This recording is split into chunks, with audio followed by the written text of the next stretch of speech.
menjaga generasi dari jalan yang dimurkai dan sesat. Nasihat Islami untuk kesehatan jiwa dan raga. Bismillahirrahmanirrahim. Assalamualaikum warahmatullahi wabarakatuh. Sahabat sekalian, setiap hari minimal 17 kali membaca doa yang sama dalam sholat. Surat Al-Fatihah. Kita memohon jalan yang lurus, jalan orang-orang yang Allah beri nikmat, dan kita memohon dijauhkan dari jalan orang-orang yang dimurkai dan orang-orang yang sesat. Doa ini bukan sekedar bacaan di bibir, ia adalah pengakuan, permohonan, dan kompas hidup kita.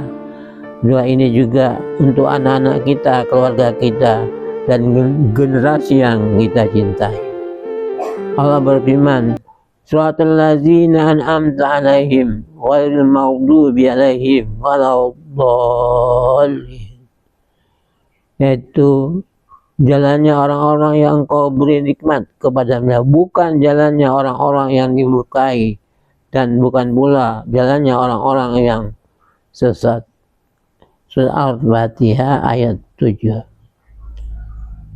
Para ulama menjelaskan, orang yang diberi nikmat adalah para nabi, orang siddiq, para syuhada, dan orang-orang soleh. Yang dimurkai adalah mereka yang mengetahui kebenaran namun enggan mengamalkannya. Yang sesat adalah mereka yang beribadah penuh semangat tetapi tanpa ilmu sehingga menyimpang. Setiap kali kita membaca ayat ini, kita sedang menegaskan kepada diri sendiri, Ya Allah, jadikan aku dan keluargaku mengikuti jalan orang-orang yang soleh. Jangan jadikan kami orang yang tahu kebenaran tapi menolak. Jangan jadikan kami orang yang beramal tanpa ilmu hingga tersesat. Sahabat sekalian, jiwa yang sehat tidak cukup hanya semangat. Ia butuh arah yang benar. Orang yang tahu kebenaran tetapi menolak akan keras hatinya, stres, gelisah. Orang yang beramal tanpa ilmu akan cepat lelah, bingung, dan mudah kecewa. Ilmu tanpa amal sama dengan ketenangan jiwa.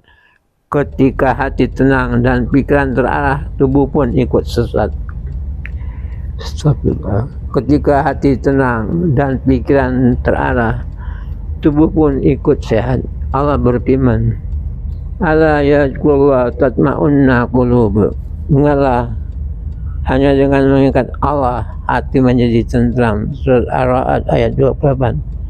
Ini bukan hanya teori rohani. Orang yang hatinya tenang lebih mudah menjaga tekanan darah, imunitasnya lebih kuat, stresnya lebih rendah. Inilah hubungan antara nasihat Islami dan kesehatan jiwa dan raga. Peran kita terhadap generasi, bagaimana kita membawa anak-anak muda, remaja, bahkan diri kita sendiri agar tidak jadi bagian dari dimurkai atau sesat. Kita doakan mereka setiap hari, karena hidayah itu hanya Allah yang memberi. Ilmu yang benar, agar ajarkan agama secara bertahap sesuai usia mereka. Bahasa mereka jangan biarkan semangat tanpa arah. Generasi muda lebih meniru keteladanan daripada mendengar ceramah panjang. Tunjukkan sholat 4 waktu, jujur dan sabar santun. Arahkan mereka punya teman dan aktivitas baik. Nabi Muhammad SAW bersabda, seorang mengikuti agama temannya. Ya, hadis Abu Daud. Luruskan kesalahan mereka, tapi jangan menghakimi pribadi mereka. Quran Surat An-Nahl ayat 125. Serulah ke jalan Tuhanmu dengan nikmat dan pelajaran yang baik. Dengan 5 langkah ini kita sedang mempraktikkan doa Al-Fatihah. Kita bukan hanya membaca tapi juga bergerak. Bagian berikutnya, dampak kesehatan pada raga. Jiwa yang tentram dan tubuh yang sehat berjalan bersama. Orang yang hatinya dekat dengan Allah lebih mudah menjaga diri dari kebiasaan buruk. Rokok, narkoba, makanan berlebihan, emosi tak terkendali, jiwa yang baik mengarahkan tubuh pada kebaikan. Inilah kesehatan jiwa dan raga yang Islami.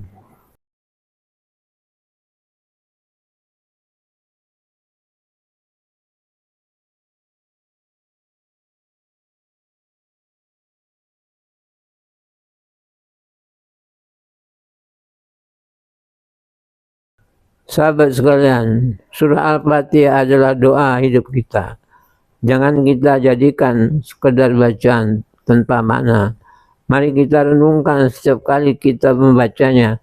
Mari kita minta untuk diri kita, anak-anak kita, dan umat kita agar diberi jalan yang lurus. Dijauhkan dari jalan yang dimurkai dan sesat. Semoga Allah menjadikan kita generasi kita orang-orang yang berilmu, beramal, berhati tenang dan raga yang sehat. Amin. Wassalamualaikum warahmatullahi wabarakatuh. Mana ayat terakhir Al-Fatihah, yaitu Siratal ladzina an'amta 'alaihim ghairil maghdubi 'alaihim waladdallin, yaitu jalan orang-orang yang Engkau beri nikmat kepada mereka, bukan jalannya orang-orang yang dimurkai dan bukan pula jalannya orang-orang yang sesat. Surat Al-Fatihah ayat 7. Jalan-jalan orang yang diberi nikmat para nabi, siddiqin, syuhada, sholihin. Surat An-Nisa ayat 69. Yang jalannya orang-orang yang dimurkai, yaitu orang-orang yang tahu kebenaran tapi enggan mengamalkannya. Contohnya seperti orang-orang Yahudi yang dimaksud. Jalannya orang-orang yang sesat, yaitu orang yang bersemangat beribadah tapi tanpa ilmu sehingga menyimpang, seperti yang disebutkan contohnya orang-orang Nasrani.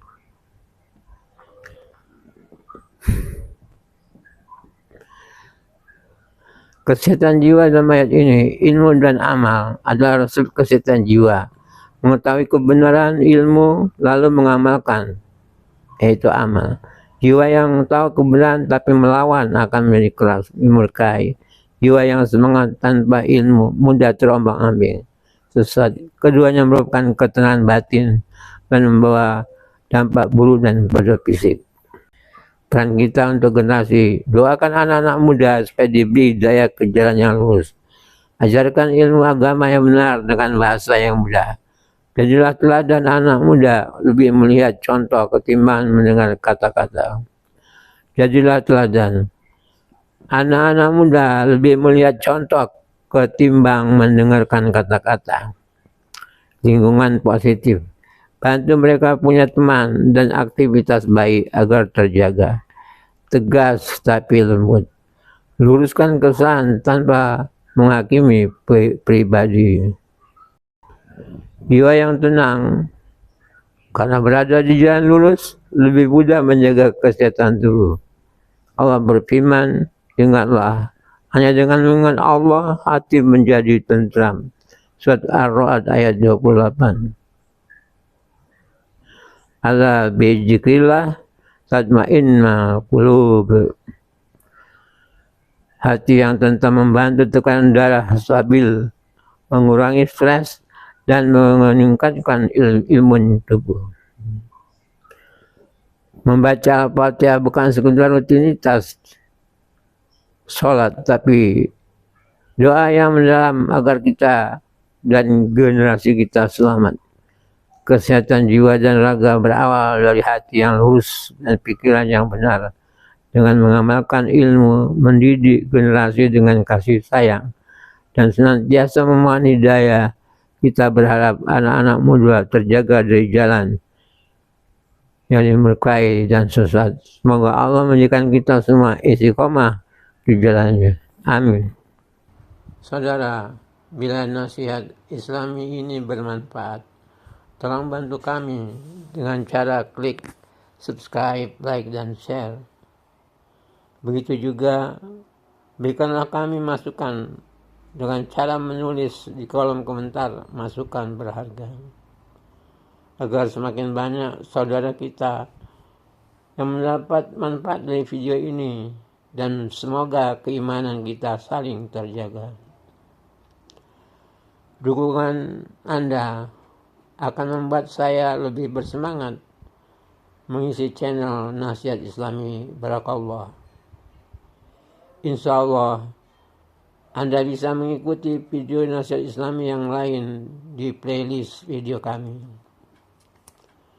Juga bisa membaca nasihat lainnya di blog Nasihat Islami untuk kesehatan jiwa dan raga. Terima kasih. Assalamualaikum warahmatullahi wabarakatuh.